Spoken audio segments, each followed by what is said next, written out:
continuación, tenemos el gusto de presentar al doctor Ricardo Allegri, también amigo, colega y que trabaja en el tema de demencias, profesor y gran investigador de relieve internacional, igual que los dos expositores anteriores.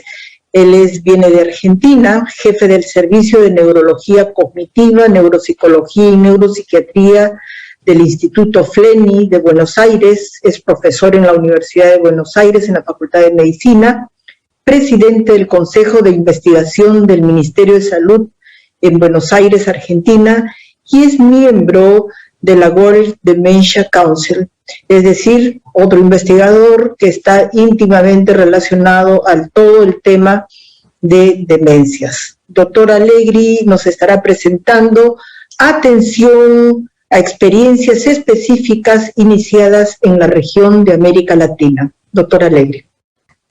Para mí es un gusto. En primer lugar, le agradezco a la doctora Mariela la posibilidad de estar acá con ustedes. Es un lujo estar en una mesa con Juan, Jorge y coordinada la mesa por Mariela y poder llegar al Congreso Iberoamericano de Alzheimer.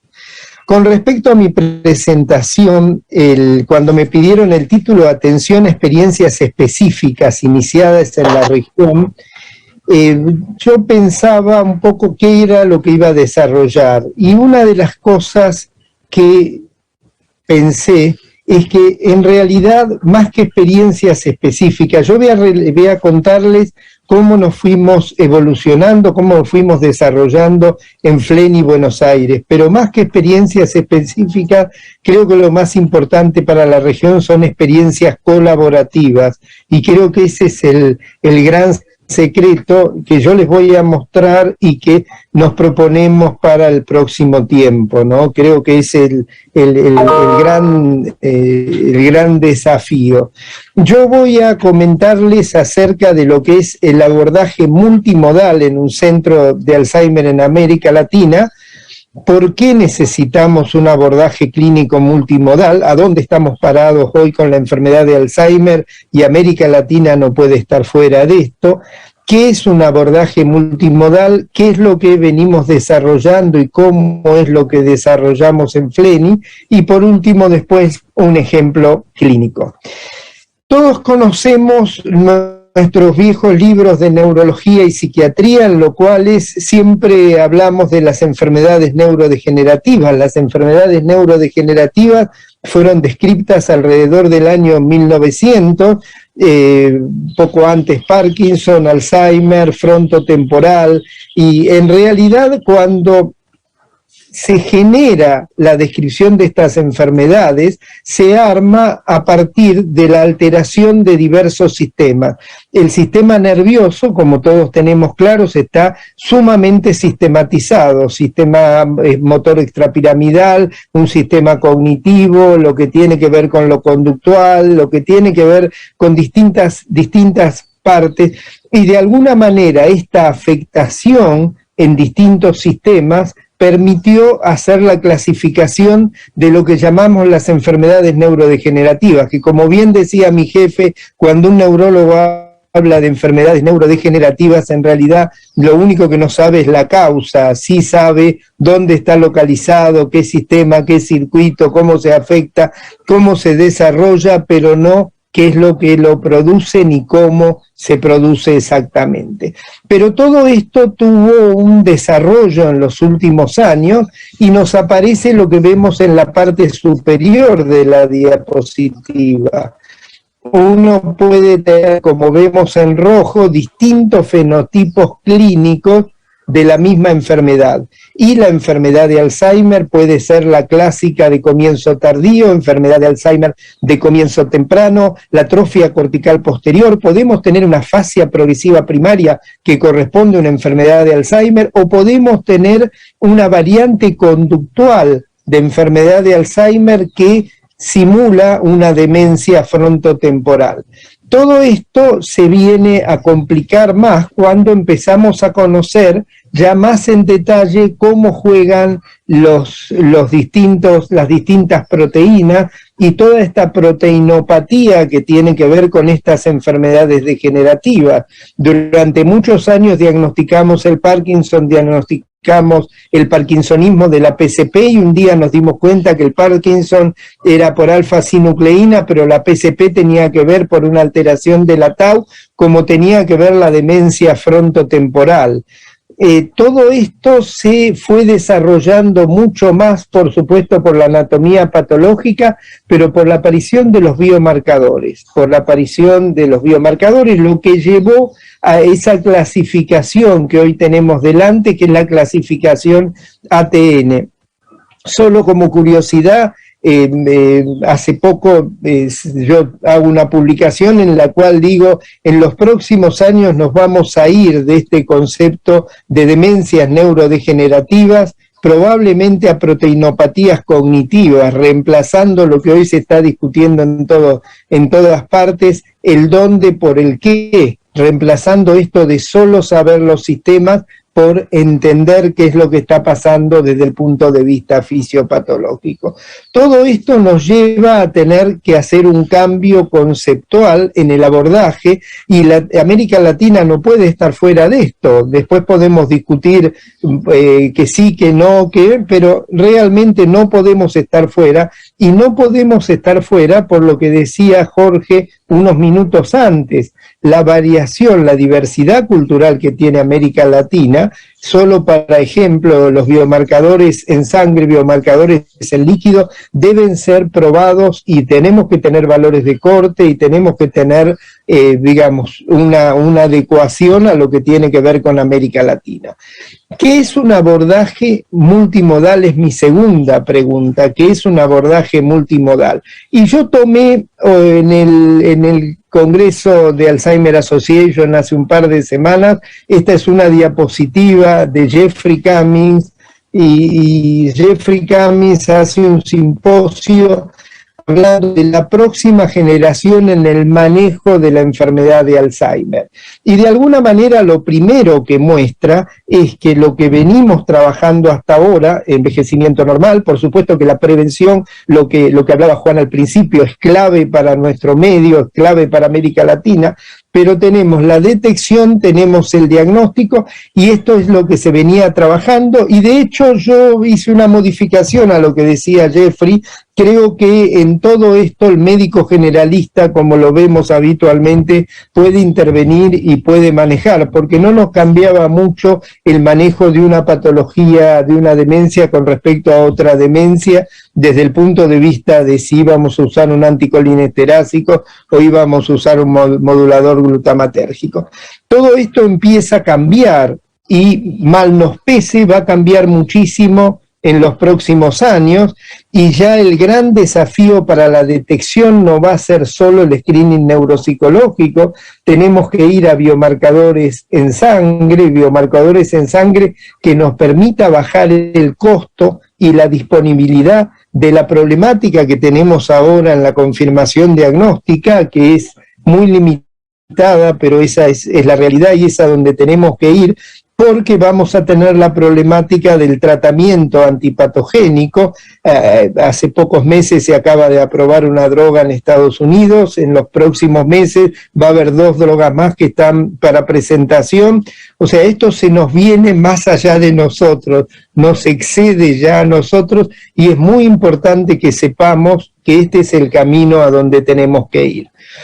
¿Qué es lo que hacemos en FLENI? Un poco lo que yo les decía, la experiencia nuestra ha sido, nosotros partimos con un proyecto que fue el proyecto ADNI, y la verdad que el proyecto ADNI, que es un proyecto que nace en Estados Unidos como homogeneización del trabajo con biomarcadores, la verdad que este proyecto nos permitió, esto nosotros empezamos en el año 2011, 2012 fue nuestro primer PET, este proyecto nos permitió generar una organización interna, una forma de poder armarnos para ir avanzando con respecto a lo que tenía que ver con los biomarcadores. Nosotros participamos, después les voy a mostrar uno de los trabajos de ADNI Argentina, pero participamos de todo el desarrollo de lo que fue ADNI 1, ADNI 2, etcétera.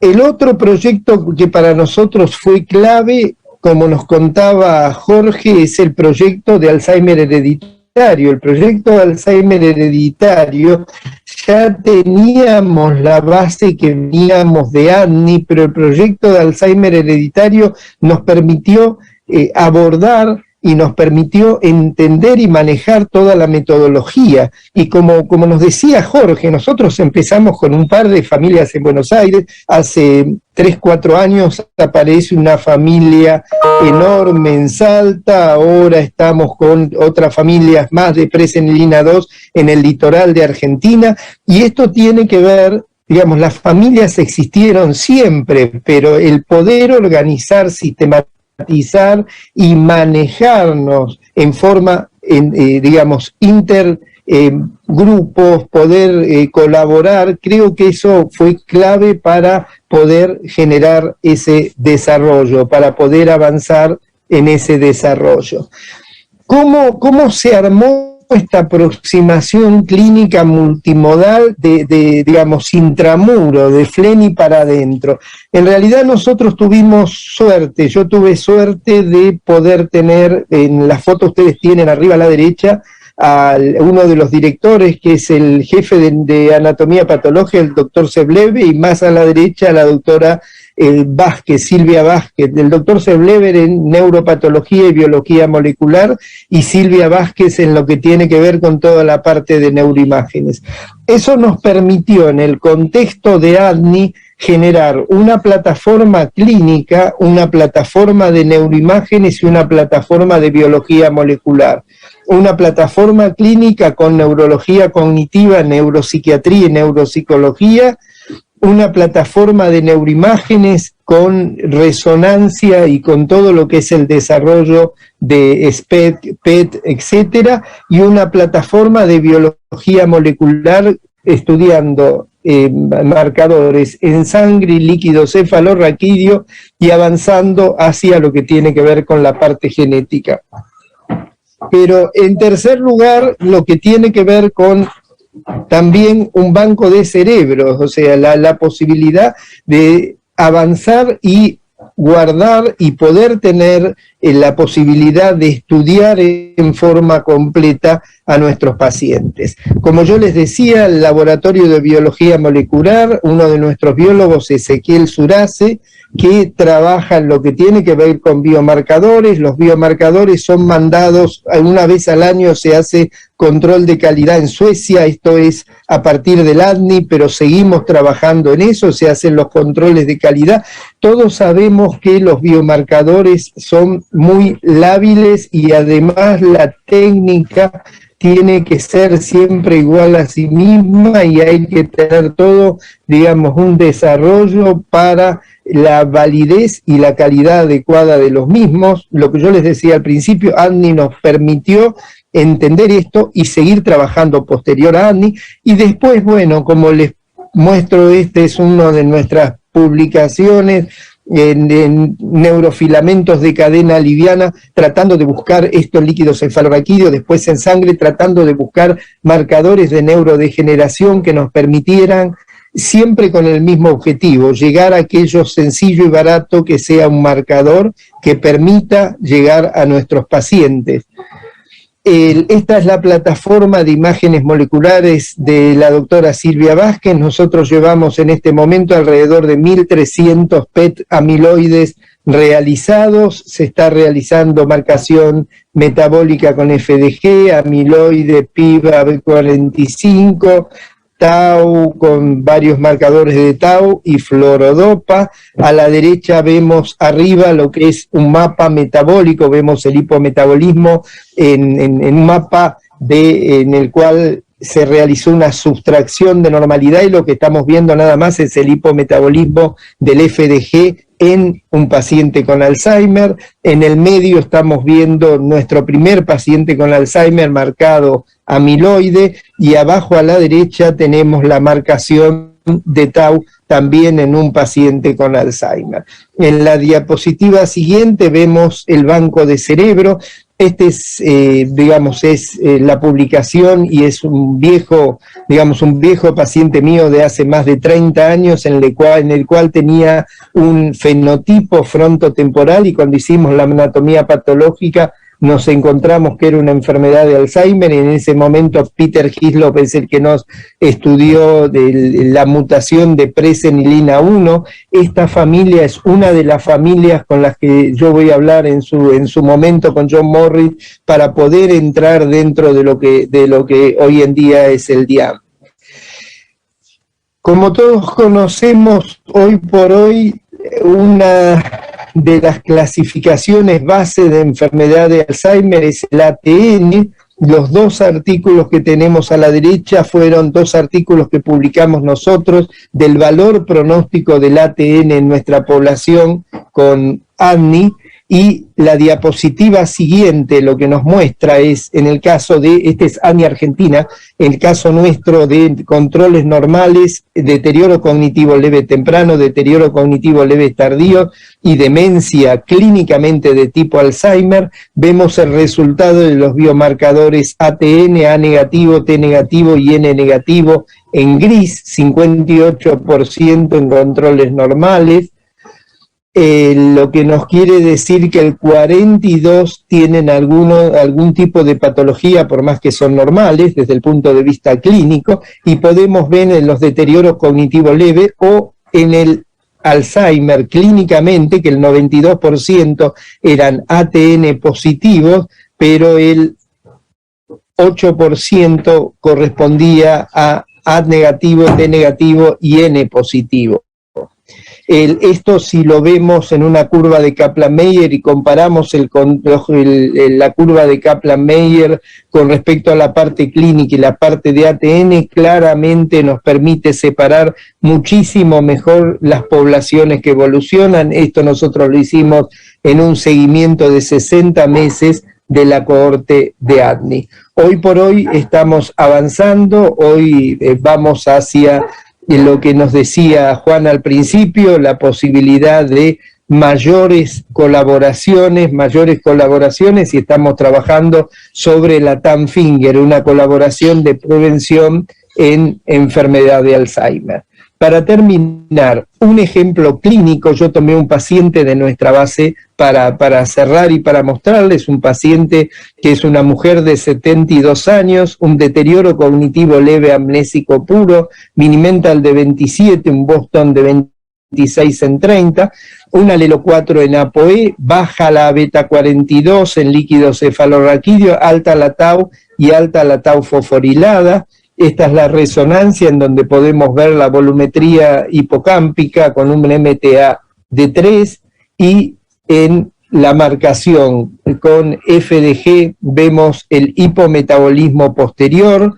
La marcación con amiloide, vemos los depósitos de amiloide que se ven, los puntos rojos que se ven en frontal y más amarillo y hacia la parte de precúneo, y en derecha abajo vemos la marcación con tau de esta misma paciente, deterioro cognitivo de tipo Alzheimer a deterioro cognitivo debido a enfermedad de Alzheimer. Este es nuestro instituto a la izquierda en Buenos Aires, a la derecha a 50 kilómetros de Buenos Aires, donde está el ciclotrón, PET y toda la parte de investigación, y abajo a la derecha el grupo que forma parte de mi servicio. Para terminar, vuelvo a lo que yo decía al principio. Atención a experiencias específicas iniciadas en la región.